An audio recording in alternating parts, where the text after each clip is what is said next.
নমস্কার বন্ধুরা, কেমন আছো তোমরা সবাই? আশা করি তোমরা সবাই খুব ভালো আছো। আমিও কিন্তু খুব ভালো আছি। তো আজকের বারটি হচ্ছে শনিবার, আর এখন বাজে সকাল 10:30। তো সকাল থেকে তো উঠেছি, সকাল থেকে উঠে রান্না বান্না অনেক কাজই করেছি। তোমাদের দাদাভাই অফিস গেল, তারপরে ব্রেকফাস্টটুকুও কমপ্লিট করে নিয়েছি। এখন বসেছি হচ্ছে ব্যাগপত্র গোছানোর জন্য। আমরা আসলে কালকেই বেরিয়ে যাব, কালকে মানে রবিবার 6:30টায় আমাদের ট্রেন আছে। তো আমরা এখান থেকে বেরিয়ে যাব, তাই কিন্তু সমস্ত জামা কাপড়গুলো আমি গোছাতে বসেছি। তো অনেক কয়টা মানে বাড়ি গেলে আমার বাবার বাড়ি একবার যাব, তারপরে শ্বশুর বাড়িতে থাকবো, তারপরে ধরো সোনা পাপাকে নিয়ে একটু মন্দির টন্দির যাবো, অনেক কয় জায়গা যাওয়ার আছে। তাই কিন্তু বেশ 2-3টে শাড়িও নেব, আবার আমার জামা কাপড়, সোনা পাপার জামা কাপড়, তোমাদের দাদাভাই জামা কাপড় সমস্তটাই কিন্তু গুছিয়ে নেব। কিন্তু খুব একটা বেশি ব্যাগ করব না, তার কারণ হচ্ছে তোমাদের দাদাভাই কখনো একা আমাকে আর সোনা পাপাকে নিয়ে ট্রেন বাস করে যায়নি। তো এইবারে হচ্ছে প্রথম, তাই কিন্তু খুব একটা বেশি ব্যাগ করব না। এই একটা ট্রলি আর একটা তোমাদের দাদাভাইয়ের পিঠের ব্যাগ, আর আমার একটা মানে পার্স একটা, ওটা তো থাকবেই। বাস এই কয়টা ব্যাগ করব। তো প্রথমেই ট্রলিটা খালি করলাম। ট্রলিতে যে সমস্ত জামা কাপড়গুলো ছিল ওগুলো আর একটা ব্যাগে ঢুকিয়ে রেখে দিচ্ছি। যেহেতু ট্রলিটা আমি নিয়ে যাব, তো ট্রলিটা তো আমাকে খালি করতে হতোই। তো ট্রলিতে শুধুমাত্র আমার জামা কাপড়গুলো আমি রেখে থাকি। তো ট্রলিটা খালি করে দিয়ে এই লাল ব্যাগটাতে এখন জামা কাপড়গুলো সমস্তটা মানে ঢুকিয়ে দিচ্ছি। আর এই সোনা পাপা দেখো, সোনা পাপা একবার এই ব্যাগের উপরে বসছে, একবার ওই ব্যাগের উপরে, একবার ট্রলির ভিতরে ঢুকে যাচ্ছে, এইভাবে দুষ্টুমি করছে। আর আগে অনেকটা কাজও আছে আজকে, মানে এই ট্রলিগুলো যে ব্যাগগুলো নামিয়েছি উপর থেকে ভীষণ পরিমাণ ধুলা, তারপরে এই টিকটিকির ইয়ে সব পরে একদম নোংরা হয়ে গেছে।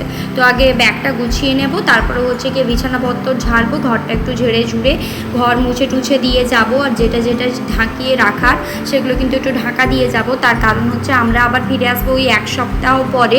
তো ততদিনে কিন্তু ঘর তোর আবার ওই নোংরা হয়ে যাবে। একটু যদি ঝেড়ে টেড়ে ঢাকা দিয়ে যাই তাহলে কিন্তু এলে আর অতটা অসুবিধা হবে না। তো প্রথমেই দেখো 2টো শাড়ি নিয়ে নিয়েছি, তারপরে একটা সায়া নিয়েছি, তারপরে ব্লাউজ একটা নিয়ে নিয়েছি। বাড়িতে আমার আছে শাড়ি, সায়া, ব্লাউজ সব কিছুই আছে, কিন্তু তাও একটা করে এক্সট্রা রেখে নিচ্ছি। এখান থেকে কিন্তু একটা বা 2টো শাড়ি আমি বাড়িতে বেড়ে রেখে দিয়ে আসবো, কারণ আমি তো এখানে খুব একটা শাড়ি পরি না, যেখানে গেলে জামা পরেই যাই। তো শাড়ি 2-3টে নিয়ে যাচ্ছি, এবারে গেলে 1-2টো শাড়ি রেখে দিয়ে আসবো। তো ব্যাগটা প্রায় খালি করে নিয়েই আসবো। তো আর বাকি তোমাদের দাদাভাই আমার একটা জামা নিয়ে নিচ্ছে, মানে 2 পিস, যেটা আমি পয়লা বৈশাখে কিনেছিলাম সুতির। তো ওটা একটা নিয়ে নিচ্ছে, যেদিন এখানে ফেরত আসবো সেদিন এই জামাটা পরে চলে আসবো। যেহেতু বাড়ি যাচ্ছি তাই একটা ভালো জামা পরে যাব। প্রথমে এটাই বের করেছিলাম, তো তোমাদের দাদাভাই বললো যে এটা পরে যেতে না, অন্য একটা জামা পরে যেতে, তো ওটা বের করে রেখেছি। আর এই 2 পিসটা এখন ঢুকিয়ে নিচ্ছি, যেদিন এখানে আবার ফেরত আসবো সেদিন কিন্তু এটা আমি পরে চলে আসবো। আর একটা ওড়নাও নিয়ে নিচ্ছি, ওড়না নয় এটা ঠিক স্কার্ফ একটা নিয়ে নিচ্ছি। আর ইদানিং জানো তো আমাকে ওড়নার চেয়ে এই স্কার্ফগুলো পরতে খুব ভালো লাগছে। মানে একে তো হচ্ছে হালকা, তারপরে হচ্ছে নিতেও খুব ইজি। তো বাচ্চা নিয়ে স্কার্ফ নিলে কিন্তু ভীষণ পরিমাণ ভালো লাগে আর দেখতেও সুন্দর লাগে। আর এই একটা ব্যাগের ভিতরেই সমস্ত কিছু আমি প্যাক করবো, আমার, তোমাদের দাদা ভাই, তারপর সোনা পাপা, শুধু জামা কাপড়গুলোই রাখবো। আর সোনা পাপার যে খাবার দাবারগুলো আছে ওগুলোই তোমাদের দাদা ভাইয়ের পিঠের ব্যাগে দিয়ে দেবো। তার কারণ সোনা পাপা তো ছোটো, ওকে তো ট্রেনে বের করে খাওয়াতে হবে। আমাদের তো বাড়ি যেতে 5 ঘন্টা কি 6 ঘন্টা লেগেই যাবে। তো এর ভিতরে তো সোনা পাপাকে খাওয়ানো দাওয়ানো আছে, তাই যাতে হাতের কাছে খুঁজলেই পাওয়া যায়, তাই জন্য মানে তোমাদের দাদাভাইয়ের পিঠের ব্যাগে সোনা পাপার খাবার দাবারগুলো রেখে দেবো।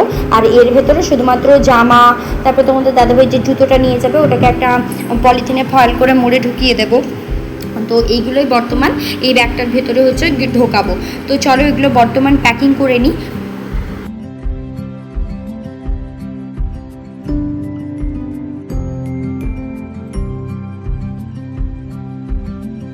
তো তো দেখো এদিকে কিন্তু আমার সমস্ত লাগেজ একদম গোছানো কমপ্লিট হয়ে গেছে। লাগেজ বলতে এই একটাই ট্রলি, তো সব কিছু ঢুকিয়ে নিয়েছি। তো এখন শুধুমাত্র হচ্ছে গিয়ে ভালো করে এটাকে চেন টেন লাগিয়ে গুছিয়ে খাটের তলায় রেখে দেবো। কালকে সকালে তো আমরা বেরোবো 6:30, মানে একদম সকাল। আর ছোট বাচ্চাকে তুলে নিয়ে ওকে রেডি করে নিয়ে নিজেরা রেডি হয়ে যেতে হলে এই মানে গোছানোর ঝামেলাটা আমাকে আজকেই শেষ করে রাখতে হতো। আর আমার কাছে এই গোছানোটা হচ্ছে ভীষণ ঝামেলার ব্যাপার। এটা শেষ হয়ে গেলে যেন মনে হয় যে মনটা অনেক হালকা, মানে অনেক কাজ শেষ হয়ে গেছে। তো তারপরে ঘরের অনেক টুকিটাকি কাজ ছিল, ওগুলো করেছি, যেমন বিছানাপত্র ঝেড়েছি, তারপরে ঘরে ঝুলটুল ঝেড়ে ঘর তো ঝাঁট দিয়েছি। তারপরে হচ্ছে মাথাটা ধুয়ে নিয়েছি, কারণ কালকে তো বাড়ি যাব, তাই মাথাটা একটু ধুয়ে নিয়েছি। তবু ট্রেনে গেলে তো মাথা আবার ময়লা হবে, যেহেতু এখন গরমকাল, ধুলো বালি তারপরে হচ্ছে ঘাম সব মিলিয়ে আবার নোংরাই হয়ে যাবে, কিন্তু তবুও একবার ধুয়ে নিয়েছি। বাড়ি গেলে আবার ডবল ধুয়ে নেওয়া যাবে। তো তারপরে অনেক কয়েকটা কাপড় আজকে হয়ে গেছিলো, কারণ আমরা আবার 1 সপ্তাহ পরে ফিরে আসবো, তাই কিন্তু যত কটা কাপড় হয়ে গেছিলো, মানে আর যে কটা কাপড় নোংরা ছিল সব কয়টাই কিন্তু আমি আজকে কেচে ফেলেছি। প্রত্যেকটা কাপড় আজকে কেচে দিয়েছি, তাই আমার অনেক কয়েকটা কাপড় হয়ে গেছে। এখন বাজে হচ্ছে গিয়ে 12:30 পৌনে 1টা। সোনা বাবাকে খাইয়ে ঘুম পাড়িয়ে দিয়ে আমি এসেছি হচ্ছে ছাদে সমস্ত জামা কাপড়গুলো মেলে দেওয়ার জন্য। তো সোনা পাপা আজকে তাড়াতাড়ি খেয়ে দিয়ে ঘুমিয়ে পড়েছে, তার কারণে একটু সকাল সকাল ও আজ উঠে পড়েছিল। ওর ঘুমটা ঠিকঠাক হয়নি, তো সকাল থেকেই জ্ঞান জ্ঞান করছিল, তাই ওকে তাড়াতাড়ি করে খাইয়ে দাইয়ে ঘুম পাড়িয়ে দিয়েছে। আর আমি যখন কাপড় কাচতে গেছিলাম, সোনা পাপা আমার সঙ্গে কাপড় কাচতে চলে গেছিলো, তো পুরো একেবারে ভিজে একদম ইয়ে হয়ে গেছে, চান করে গেছে। তাই ভাবলাম যে ওকে আর বেশিক্ষণ বসিয়ে না রেখে চান করিয়ে দেওয়াটাই বেটার হবে। তো ওকে আমি চানটা করিয়ে দিয়েছিলাম। তারপরে এই যে এখন সোনা পাপার কতগুলো জামা, আমার নাইটি, তারপরে গামছা, তোমাদের দাদাভাই জামা প্যান্ট মিলে অনেক কয়েকটা জামা কাপড় আজকে হয়ে গেছিলো, সব কয়টা মেলে দিচ্ছি। আর রোদ, এত পরিমাণ রোদ, 1 মিনিট দাঁড়িয়ে থাকতেই মনে হচ্ছে মাথার যন্ত্রণা পৌঁছে যাচ্ছে। তো এগুলো এখন মেলে দিয়ে গেলাম। এখন তো এই 12:30 1টা নাগাদ বাজে, এগুলোকে নিতে আসবো ওই বিকেলে।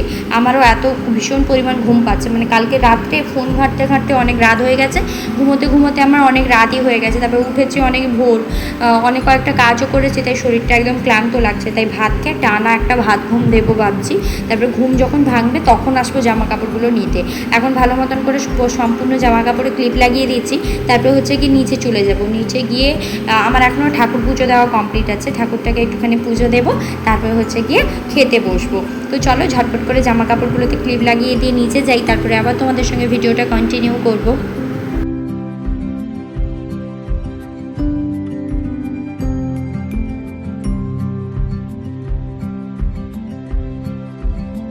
তারপরে এই যে দেখো নিচে এসে একেবারে ঠাকুরকে সুন্দর করে ফুল দিয়ে সাজিয়ে দিয়েছি। তো এই সাদা ফুলগুলো দিয়ে সিংহাসনটা সাজিয়েছি, কি সুন্দর লাগছে দেখো। তোমাদের কেমন লাগছে অবশ্যই কমেন্ট করে জানিও। তারপরে এই যে খেতে বসে গেছিলাম। আজকে ফ্রিজে যে কয়েকটা সবজি ছিল সব দিয়ে একটা সবজির তরকারি, আর লাল লাল করে আলু দিয়ে মাছের ঝোল করেছিলাম। এই হচ্ছে গিয়ে আজকে দুপুরের লাঞ্চ। তোমাদের দাদাভাইকে এটাই দিয়েছিলাম, আর সকালে ব্রেকফাস্টের জন্য ওকে ওটস বানিয়ে দিয়েছিলাম। আর আমার মাছের পেটি খেতে ভীষণ ভালো লাগে, তো আগে আমি একেবারে তরকারি মানে ঝোলের মাছ একেবারে খেতাম না, ভাজা মাছ ছাড়া খেতাম না, কিন্তু এখন অভ্যেস হয়ে গেছে ঝোলের মাছ খেয়ে নিই। আর এদিকে দেখো ভাত মেখে এখন খেয়ে নিয়েছি। ঝোলটা আর তরকারিটা কিন্তু ভীষণ পরিমাণ টেস্টি হয়েছিল, আর আমার খিদে পেয়েছিলো বলে সম্পূর্ণটাই খেয়ে নিয়েছি। তারপরে বিকেলে ঘুম থেকে ওটা এত গরম লাগছিল, দই ছিল ফ্রিজে, আমরা তো চলে যাব, তাই ফ্রিজটা একেবারে খালি করে দিচ্ছি। 2 কৌটো দই ছিল, তাই দই দিয়ে একটুখানি ঠান্ডা ঠান্ডা করে দই লস্যি বানিয়েছি, আমি খাচ্ছি, আর তোমাদের সোনা পাপাকেও একটু একটু করে দিচ্ছি। আর ও যেন তো লস্যি খেতে ভীষণ পছন্দ করে, মানে ঠান্ডা দাও বা এমনি নর্মাল দাও, কিন্তু ওর লস্যিটা ভীষণ পরিমাণ, মানে জুস জাতীয় যত জিনিস আছে তরল ওর কিন্তু খুব পছন্দের। তো লস্যিটা আমিও খাচ্ছি, ওকেও একটু একটু করে দিচ্ছি। তারপরে হচ্ছে কি বিকেলবেলা সমস্ত কাজ বাজ শেষ করে, মানে ছাদ থেকে জামা কাপড় এনে ওগুলোকে ভাঁজ করে রেখেছি। তারপরে হচ্ছে কি সন্ধে দিয়েছি, ঘর তো ঝাঁট দিয়েছি। তারপরে তোমাদের দাদাভাই এসে গেছিলো, তা আগের দিন তো মানে 2-3 দিন আগে দেখিয়েছিলাম, তোমাদের দাদাভাই 1 প্যাকেট পনির এনে রেখেছিল সোনা পাপার জন্য। কিন্তু যেহেতু সোনা পাপার হচ্ছে গিয়ে জ্বর হয়েছিল, সোনা পাপার শরীরটা ভালো ছিল না, তাই কিন্তু ডাক্তার ওকে কোনো রকম দুধের কোনো জিনিস দিতে বারণ করেছিল, তাই কিন্তু ওকে পনিরটা দেওয়া হয়নি। তাই ভাবলাম যে বাড়ি তো চলে যাব, বেকার পনিরটা নষ্ট হয়ে যাবে ফ্রিজে রেখে দিয়ে গেলে, তাই ভাবলাম যে আজকে রাত্রে পনিরের তরকারি করে ফেলি। আর তোমাদের দাদাভাই তো একেবারে পনিরের তরকারি ভালোবাসে না, তো পনিরটা একমাত্র আমার একার জন্যই বানাবো, ওকেও অল্পখানিক দেবো। আর ওর জন্য করবো হচ্ছে ডাল আর মাছ ভাজা, আর আমার জন্য একটা ডিম সেদ্ধ করতে দিয়েছি। আর পনিরের বাটার পনির বানাবো, মানে একদম মাখা মাখা বাটার দিয়ে পনিরটা বানাবো। তো চলো ঝটপট করে এখন পনিরগুলো ভালো মতন করে ছোটো ছোটো কিউব করে কেটে নিই, তারপরে হচ্ছে গিয়ে রান্নাটা চাপাবো।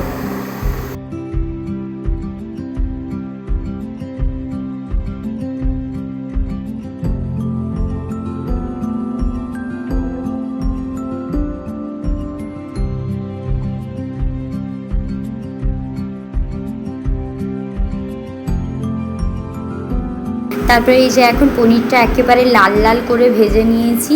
মানে পনিরটা আমার খুব লাল করে মানে কড়া করে ভেজে দিলে আমার কিন্তু পনিরটা খুব ভালো লাগে। তারপরে হচ্ছে গিয়ে পনিরের তরকারি রেডি হয়ে গেছিলো, তোমাদের দাদাভাই আগে খেয়ে নিয়েছে, আমি এখন খেতে বসেছি। আর আজকের ভিডিওটা এখানেই শেষ করছি। কেমন লাগলো অবশ্যই জানাবে, যদি ভালো লাগে একটা লাইক আর সাবস্ক্রাইব করে আমার পাশে থাকবে। দেখা হবে নতুন আরও একটা ভিডিও নিয়ে।